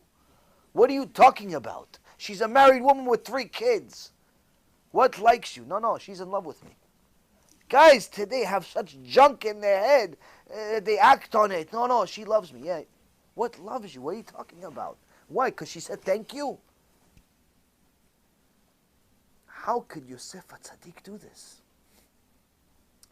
The answer, Rabotai, will answer both how Yosef did it and how the Chashmonaim did it. And the answer is, Rabotai, when Potiphar's wife comes to Yosef, the Gemara in Masechet Yoma says that she threatens him with all types of things. She says that I'll get them to beat you up and they'll break your back. He says HaKadosh Baruch Hu makes the bench straight again. I'll make them take your eyes out. HaKadosh Baruch Hu makes the blind see. Anything she said to him, he has a response from the Torah. But she tells him, just be with me once. And he says to her, Rabotai, ואיך אעשה הרעה הגדולה הזאת וחטאתי לאלוהים. He says in chapter 39, verse number 9, he says, since you are his wife, how then can I perpetrate this great evil and have sinned against God? V'chatati la'Hashem. Meaning it's not because you are going to blind me or not going to blind me. It's not because of the money or no money. It's not because you're ugly or you're beautiful. It's not because of any of those reasons. It's because if I'm with you, I'm making a sin. Chatati l'Hashem. And that is enough. For me to decide, I cannot do it. I'd rather die and live in Gehenom for eternity than make a sin against Hashem. Because what do you have? What do you have? What do you have here? Option A, go spend some quality time with the most beautiful woman on earth. On top of it, make a bunch of money. On top of it, you're going to be powerful forever. On top of that, you're going to have all the things that this materialism, this Greek world tells you should have. You can have it in 1 second. For what? For being with somebody you really want to be with. It's not like he thinks she's ugly, he's not attracted to her, he's already taken, his heart belongs to somebody else. No. The Gemara Masechet Sotah says he actually wanted to be with her. And he almost was. Physically attractive. Physically wanted. Last second, when he said this, the image of his father, Yaakov, appeared and told him, right now there's 12 tribes.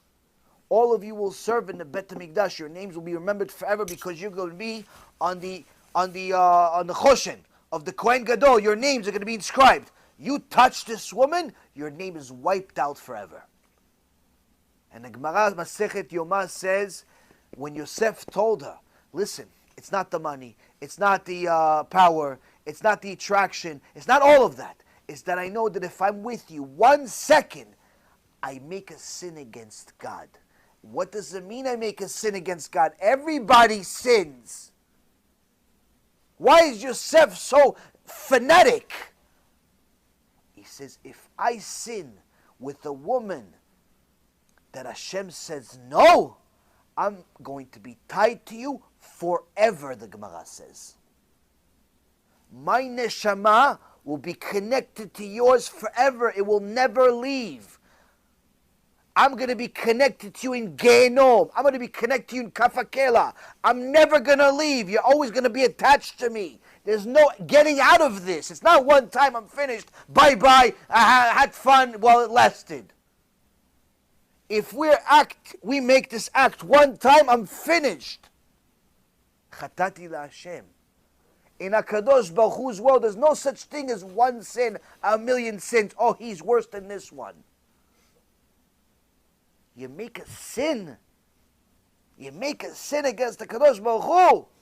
Are you out of your mind, Yosef says? You want me to make a sin against the Kadosh Baruch Hu? Are you crazy, lady? The Chashmonaim with Tzadikim, when they were in the Bet Midrash, they knew and they had emunah in HaKadosh Baruch Hu. They knew enough to defend the Torah. But after spending so much time in war, apparently their Torah went into their subconscious. Their Torah went into the back of their memory where they forgot that emunah by itself is not enough. You have to have Yirat Shamayim. You have to be afraid to make a sin against the Kadosh Baruch Hu. Emunah is not enough. Why? Because even if you have emunah, if Potiphar's wife shows up, my friend, you're going to become our best friend. You're going to become a puppy if you want. Without Yirat Shamayim, your emunah will go in the garbage. And that's why HaKadosh Baruch Hu said to the Chashmonaim, you did good when you played your role. Once you didn't want to play your role anymore, there's no use for you anymore. Rabotai Yekarim, today, many people like to talk about emunah, and that's wonderful. It's important for us to have emunah to survive the day, to survive the troubles, to survive the turmoil, to survive the upside-down world. But if we're not worried about chatati la Hashem, we're not worried about making sins against HaKadosh Baruch Hu, we're not going to survive the war. This is the reason why for 2,000 years we're celebrating Chanukah, because of the spirituality. Because the materialism aspect of it, we're losing every day. You tell a guy, listen, if I pay $10,000, you drive on Shabbat? Most people. Say 20,000, I'm driving. Increase it a little bit, I'll drive. Everybody's got a price. I'm not talking about the Chiluni that drives for free. Drives for Uber for $15.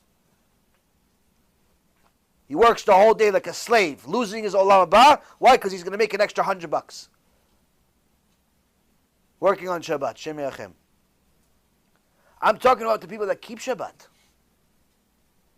You tell the guy to keep Shabbat, listen, 25,000, 100,000, 200,000, 500,000, $1 million. You drive on Shabbat? They're going to start asking you, pay cash or Bitcoin? Why? We're not afraid of sinning. Many people have emunah, but it's a emunah shfela. It's a emunah that's damaged. It's emunah that's missing yirat shamayim. It's critical for us to have emunah because, unfortunately, there are many, many tests all of us endure every day. The difference between the mentality of a Jew that's kosher and a Jew that's almost a Greek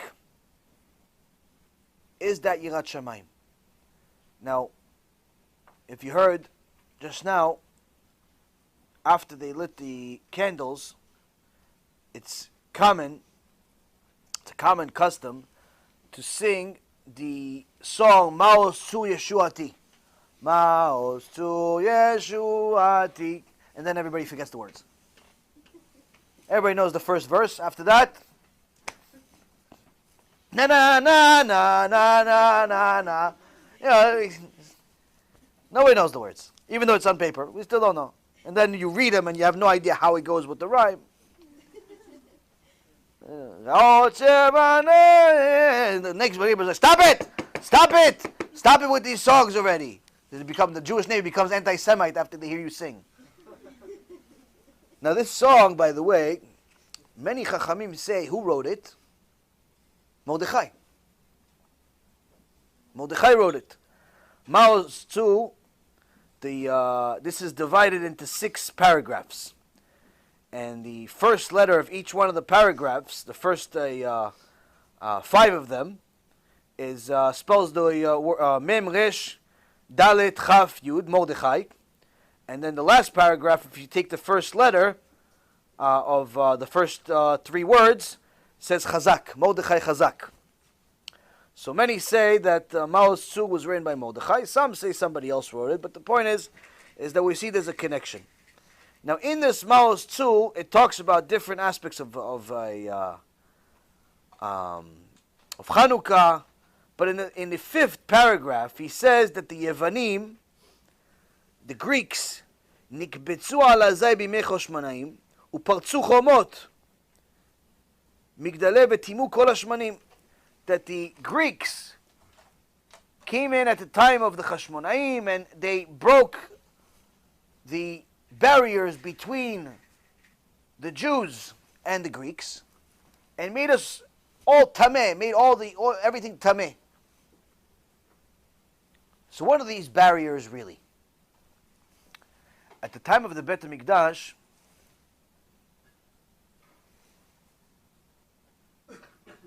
the Shlomo HaMelech wanted everybody to benefit from the Bet HaMikdash. And he prayed to Hashem that even if a goy comes to the Bet HaMikdash to bring him a sacrifice, to answer his prayer and fulfill his prayer. In fact, the entire holiday of Sukkot was a time where we would bring sacrifices for the 70 nations. So much so was the benefit of the Bet HaMikdash for the nations that had they known how much of a benefit the Bet HaMikdash is for them, for the Goyim, they would have actually sent all of their armies to defend the Bet HaMikdash. Because all of their blessings were coming due to the Bet HaMikdash. When they destroyed the Bet HaMikdash, they were destroying their own bracha. But Shlomo HaMelech prayed to HaKadosh Baruch Hu to answer the Goy's prayer. Always. If he comes to the Bet HaMikdash and brings a sacrifice. Even if he doesn't mean it. Even if he doesn't care. Even if he doesn't want to be there. But to answer his prayer also. Always. Why? He says so the Goy never thinks that the God of Israel is weak. So there's no Chilul Hashem. But whenever these Goyim would come to the Bet HaMikdash, they wouldn't be allowed to enter the Bet HaMikdash the same way as the Jews.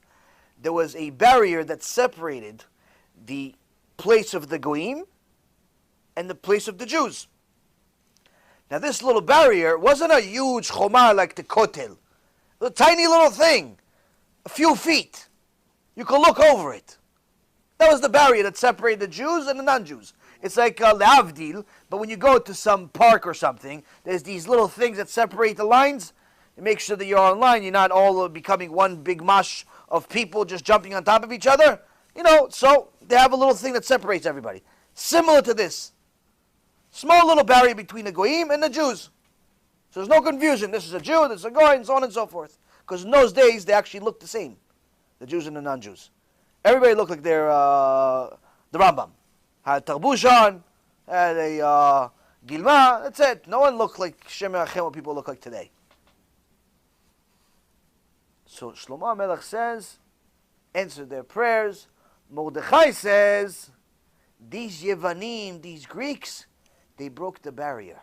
What barrier are you talking about? This barrier, what? They could just hop over it. What break it? The barrier is tiny. It's not like a barrier that's supposed to, keep us away from them. It's just to separate, to know there's a difference. Mordechai says that's the difference. That's the point. What did the Greeks do? They didn't come with the sword right away to kill everybody. They broke the barrier by infiltrating into our Beit Knesset, into our school, into our community, into our living room, into our phone, into our job, into our mentality, into our heart. To make us want to be like them. Make us want to be like the Goyim.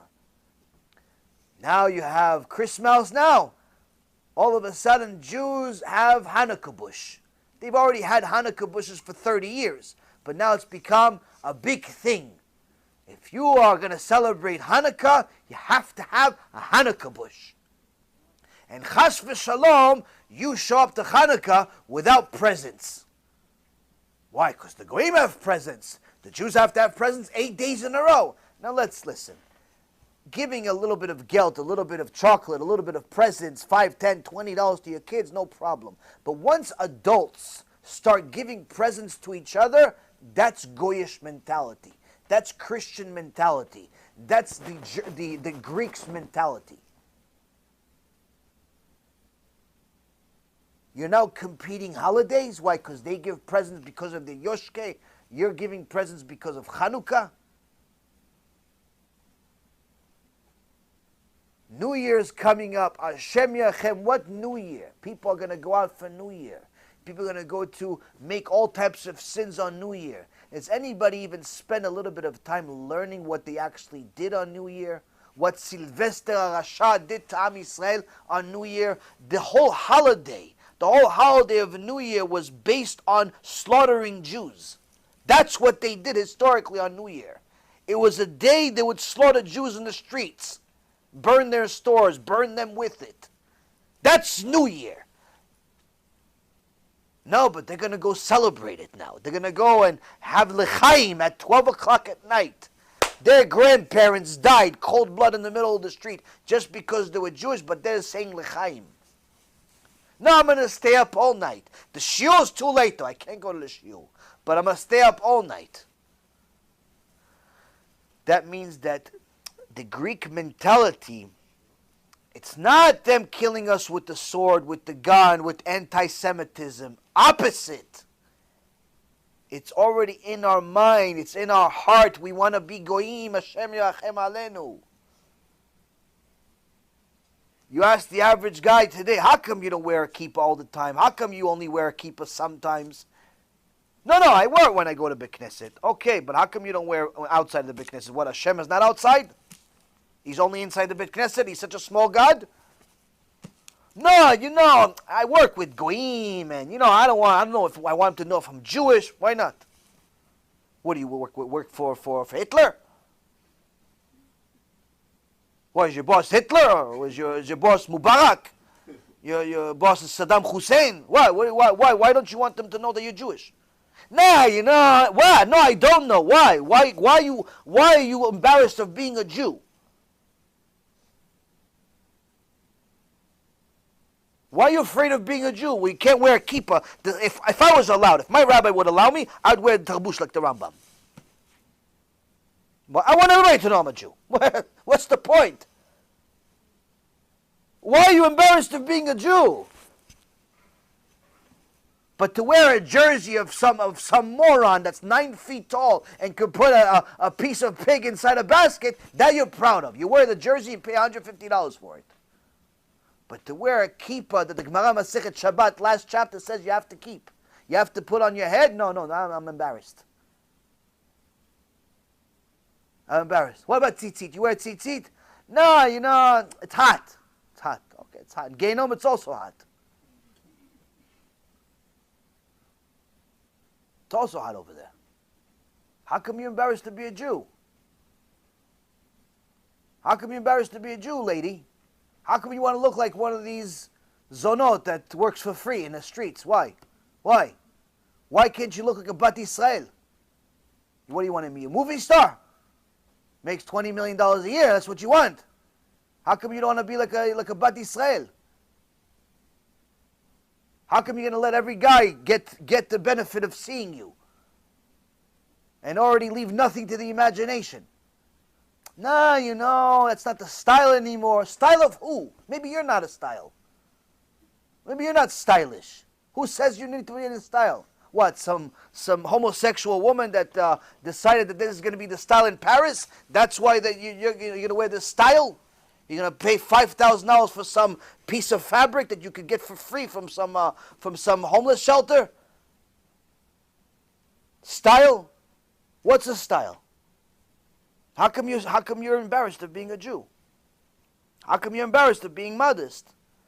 No, it's not stylish. Stylish. What do you want? You want to be stylish or you want to be in Gan Eden?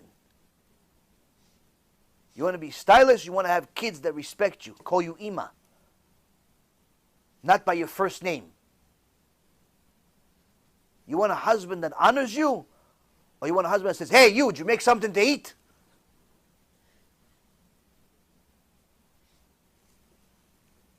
Or instead of saying Shabbat Shalom, he says, what's up? Anything good? Did you pay the bills?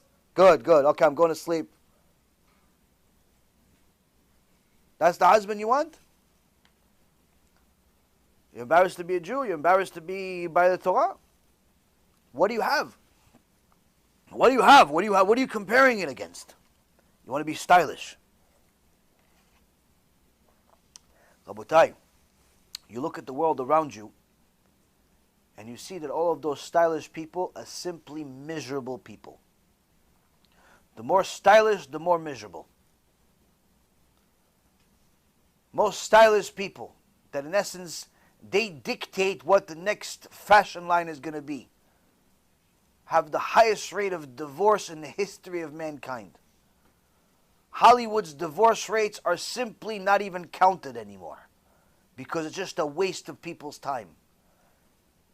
If you are a member of Hollywood, it's already known that you're going to be divorced several times over. And the people that everyone makes fun of, the religious few that get married after only 3 dates without even touching each other, guess what? They're almost never divorced. The ones that never touch each other, the ones that never pretend to be husband and wife even for a moment before marriage, the ones that preserve themselves, the ones that don't look wherever they don't belong to look, their marriage lasts forever. In this world and the next. But the people that say, I love you, and they act on it before marriage, guess what? It's only a matter of time before they say, I hate him, I hate him, I hate her, I hate her. Why? Because that's how it works. You wanted to act like Hollywood, like you saw in a movie. He fell in love with her. She fell in love with him. Hashem says, no problem. You want to act like the movie? You'll have the results of the movie. But in real life, not in the movie version. In the real life, after the credits are over, that's when the divorce papers come. In the movie, they still say, I love you, but they don't tell you about the divorce in the movie. They just finish right before the lawyers show up. Why? Because you want to be stylish. You want to be stylish. You want to be with the times. The Greek mentality. It's a Greek mentality, Rabotai.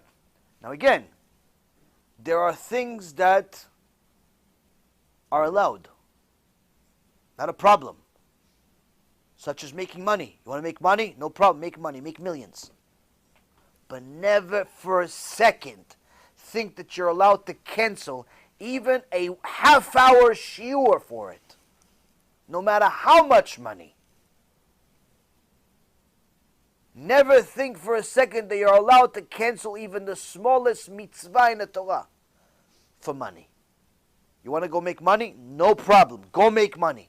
Try your best. but you still have to comply with the entire Torah, which means you need to comply with all of the laws. You have to learn every day. You have to fulfill what it says. Your business needs to be clean. You need to be clean. You need to be ethical, and so on and so forth. You're allowed to benefit from certain things in this world, no problem. But never for a second think that the Torah will be the sacrifice for it. Never think for a second that you are the one that's even making it. HaKadosh Baruch Hu is the one that's deciding whether you'll succeed or not. You could simply try. But just like you try to go make money, you have to go try to learn Torah too. You cannot just try on one of them. You can't just say, no, I'm trying to make money so I can, instead of me going to learn in a kollel and so on, I'm just going to make so much money, I'm going to buy a kollel. Doesn't work that way. Doesn't work that way. Hillel Zaken, his brother, was a big businessman, multi-millionaire. After Hillel Zaken became the Gdol Hador, one of the giants that we know all of our lachot from him, his brother's a big businessman, came to him and said, listen, I'm already older, I made a lot of money, you made a lot of mitzvot, let's do business. I'll buy half of your mitzvot, half of the Torah that you learn, I'll buy it. Hillel was so humble, he didn't want to tell his brother no. He wanted to say yes. But as he was about to say yes, he had such merit that there was a bat kol, a heavenly voice came from heaven, out loud, saying to Hillel and his brother, even if he took all of the money that's in the entire world, not just his money, the money that belongs to, that everybody has in their bank accounts, in their safes, under the carpet, under the rocks, under the pillow, in the attic, in the safe, take everybody's savings, all of it, and he wanted to buy a single mitzvah of Hillel, we'd simply laugh at him from Shemayim. Mitzvot is only something that you can invest in before they're done, not after. You cannot buy somebody's mitzvot after he's Gdol Hador. You want to invest in Avrech, you want to sponsor somebody's learning Torah, you want to sponsor somebody's kiruv, sponsor somebody's results, you do it before they do it. You can't buy an existing Baal Tshuva, an existing success. You have to invest in it beforehand. If his brother would have learned Torah, he would have known this. Rabotai Karim, we have allowed the Greeks to break the fence. To break the fence, the small fence, and literally enter our minds, enter our houses, enter our living rooms in such a way that we see no wrong. We see no wrong in the aspirations of the average young person to want to be a famous celebrity, to want to be a movie star, to want to be a athlete. We see no wrong in the fact that people want to be everything except Moshe Rabbeinu. I went to a few yeshivot. Usually when I go to yeshivot, I ask the same questions. I ask, how many kids here want to be Moshe Rabbeinu? Out of all the places that I've gone to, I believe only one person raised their hand. I'm talking about the yeshiva. I'm talking about I'm going to some public school. How many kids want to be Moshe Rabbeinu? Because over there it says, who's Moshe Rabbeinu? Who is he? Is he on Knicks? Is he in an NFL or NBA? Which team is he on? They're not going to know who he is. I'm talking about I went to yeshivot. I asked them, how many people want to be Moshe Rabbeinu? One kid raised his hand. I'm not sure if he understood the question though. But when I asked the follow-up question, I said, how many kids want to be LeBron James? Even a teacher raised his hand. Everybody wants to be LeBron James. Some extremely tall and athletic guy that makes millions and millions of dollars, but spends all of his time on Twitter. That's what everybody wants to do.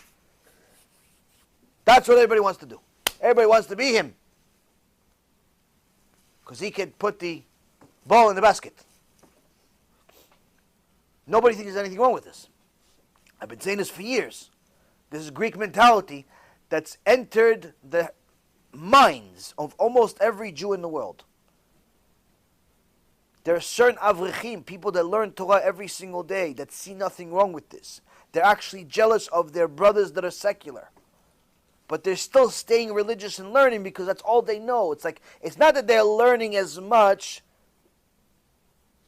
as they're learning because they want to. It's almost like an outcome of events that led to this. But if they get an opportunity, they'll leave also. How many people today are actually going to keep the Torah if they were allowed to not keep it? If there was a heavenly voice that came down and says, you know what? You don't have to keep the Torah anymore. I'll give you heaven anyway. How many people are going to continue keeping the Torah? Virtually nothing. Few. Few lovers of HaKadosh Baruch Hu. Few. Few. That's not because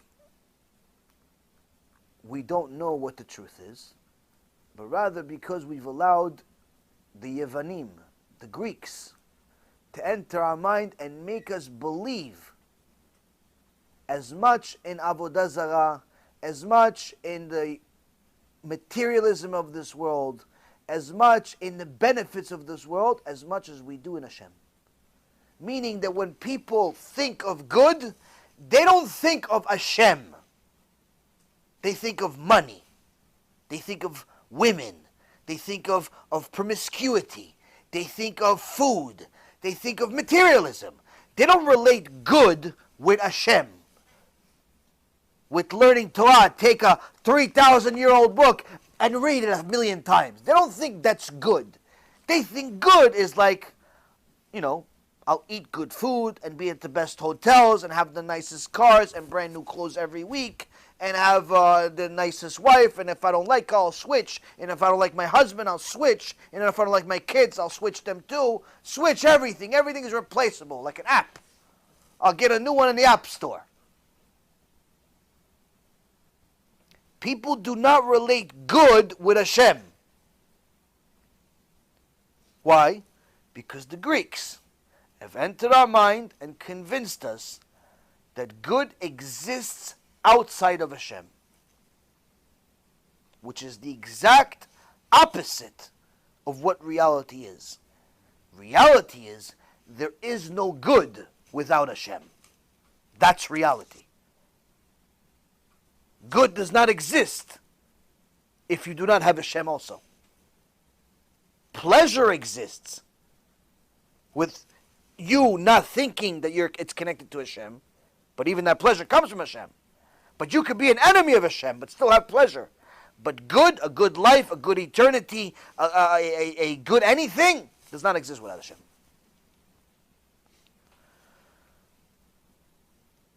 When we think of things, clearly everything that I said fits like a perfect puzzle that only has one thing that can fit.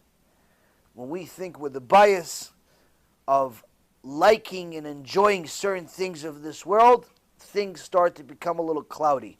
Nah, he's extreme. Nah, I know this type of fanatic people. They only want, it's too much.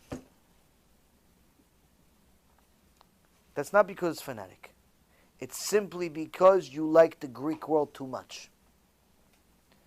If you think that discussing politics, talking about whether Trump is going to be reelected or impeached or elected and impeached together, and you think that the economy or the stock market or the deals and all the tariff wars that you have between China and America, if you think all of that stuff, that's good conversation, that's Greek. That's Greek. That's how the Greek entered your mind, entered your household, entered your phone, entered your job, entered your life. The only reason you should discuss economy or politics is if that's your job. If you're not a politician and you're not a professional investor, there's no reason whatsoever for you to discuss either one. Who cares what your political opinion is? Who cares? It amazes me how many rabbis love to talk about politics. I have no idea why. What purpose does it serve? Now, if you're going to say, no, we need to educate the public about politics, trust me, they're getting the education elsewhere. With you, they need Torah. They don't need the rabbi to teach them about politics. If the rabbi is going to teach them about politics, who's going to teach them Torah?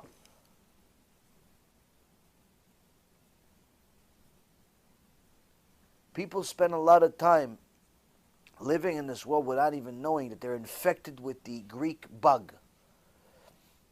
And the only way to eliminate it, Rabotai, is by first and foremost understanding that the difference between the Jew and the non-Jew was not a big fence, a big difference. You could tell he's a Jew, you could tell he's a non-Jew. No, it's a very small difference. It's a minute difference. It's almost unseeable to the naked eye. You could look at two people and guess the wrong one to be Jewish, especially today. The difference between a Jew and a non-Jew is literally microscopic. It's simply a book. One follows the Torah 100%, and the other one, if he's doing what he's supposed to be doing, follows the Torah to 100%, but to his extent. 7 Noahide laws versus 620 laws. That's the difference. One is concerned about Olam Hazeh, one is concerned about Olam Haba. The Greek, atheist, heretic, is someone that's simply going to tell you to do everything the opposite of the Torah. But he's going to tell you it's a mitzvah to do it. He's not going to come to you like a foolish person like today saying, go against Hashem openly. He's going to tell you to do it in a certain way where it's going to make you think it's a mitzvah to do it. So, one thing I would suggest that we learn is the Torah tells us that the difference between the Jew and the Greek is a very small difference. You have to know that if you do not learn Torah every single day, if you do not work on yourself and develop your character, and work on your character traits, and work on how you serve HaKadosh Baruch Hu, and always remember that Emunah is important, but Yirat Shamayim is even more important. If your Emunah does not have Hashem, eventually you won't have Emunah either. But if you have Yirah, eventually you have Emunah. Eventually you have Emunah. This is one of the things we learn from the Pasuk after Kriyat Yam Suf. Vayiru et Hashem, vayaminu bo. It says that Am Yisrael saw Hashem, they feared Him, and then they believed in Him.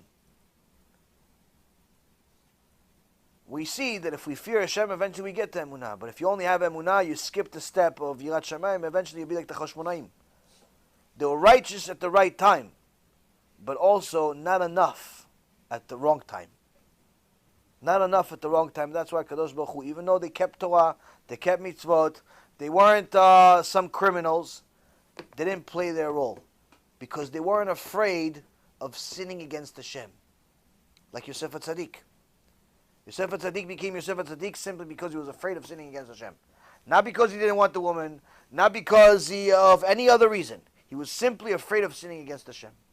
That's the difference between somebody that's a kosher Jew and someone that's a Yevani. Someone that's a Greek mentality. Someone that's not afraid of sinning simply is going to adopt the Greek mentality. Because if you're afraid of sinning, you're not going to say, listen, I'm not eating the Big Mac with cheese because I don't like it. No. You like it. You do like it. Don't be a liar. That's what the Gemara says. Rabban Gamliel says, don't say I'm not eating pig because you don't like it. You like it. Don't be a liar. I don't know. I've never had pig, but people that eat pig told me that it's delicious. Bacon is delicious. Don't say you don't like bacon. Liar. You like it. But you don't do it because your Father in heaven says no. That's what Rabban Gamliel says. Don't ever say you don't like the sin. You like the sin, but you don't do it because your Father in heaven said no. You don't have to lie to yourself and say, no, I don't like non-kosher. I don't like girls. I don't like boys. I don't like money. Don't be a fanatic crazy. You like it, but you're not allowed to do it. That's the difference. That's the difference. That's what Yirat Shamayim is. Yirat Shamayim is not putting you in a room where you tell it's a round room, but you tell the guy go look for a corner. Circles don't have corners, guys. That's not Yirat Shamayim. Yirat Shamayim is, listen, there's a room, you're allowed everything on the right side. Left side, not allowed. It exists the left side, but you're not allowed. The tree of knowledge exists, but you're not allowed to eat from it. If you don't eat, guess what? You have Yirat Shamayim. The second you eat, you're Rasha. You can do tshuva though, as long as you're alive. But who's promised tomorrow? This, Rabotai, is the difference between the Jew and the Greek. The Jew thinks about tomorrow and eternity. The Greek thinks about today and today only. Let us eat because who knows if we're going to live till tomorrow, the Torah says. Be'ezrat Hashem, we use this Chanukah as a time we connect to HaKadosh Baruch Hu, but at the same time remove as much of the Greek that's in us as we possibly can, immediately, as fast as we can. Now again, you're still living in the world, you still need to work, you still need to eat, you still need to breathe. No one's telling you not to do that stuff. But don't make that your life. Don't ever think that you're the one that's responsible for success. Don't ever think that you're ever the one that's responsible for the outcome. You are responsible for effort. Try your best at work, try your best at learning, try your best at marriage, try your best at raising kids. That's what your responsibility is. That's what the Torah says your responsibility is. Outcome of all that stuff, HaKadosh Baruch Hu decides. As long as we have our head straight and we realize that's it, all of a sudden the world becomes less overwhelming. The mitzvot become less overwhelming. The Torah becomes less overwhelming. Marriage becomes less overwhelming because we know that all we got to do is try our best. Trying our best we can do. But if you think that you have to be the best, then all of a sudden everything is overwhelming, including the Torah. Because who could keep all of these mitzvot? Who could be the biggest Talmid Chacham? Who could do this and who could do that? Everybody says already they give up before they even start. That's what the Greeks want you to do. They want you to think the Torah is too big for you to keep, so might as well not keep everything anyway and enjoy this world while you can. That's what the Yetzer Hara wants us to do. Don't be a Greek. Don't even think like a Greek. Just simply worry about the effort and the effort alone. Do your best, but really your best. First step of doing your best, remove the Greek. After that, everything becomes easier. Why? There's nothing in the way. Be'ezrat Hashem, the miracles of Chanukah will miraculously remove, or help us remove, all of the Greeks within our neshamot, within our hearts, within our minds, and Be'ezrat Hashem, within our households. Baruch Adonai Leolam. Amen ve'amen.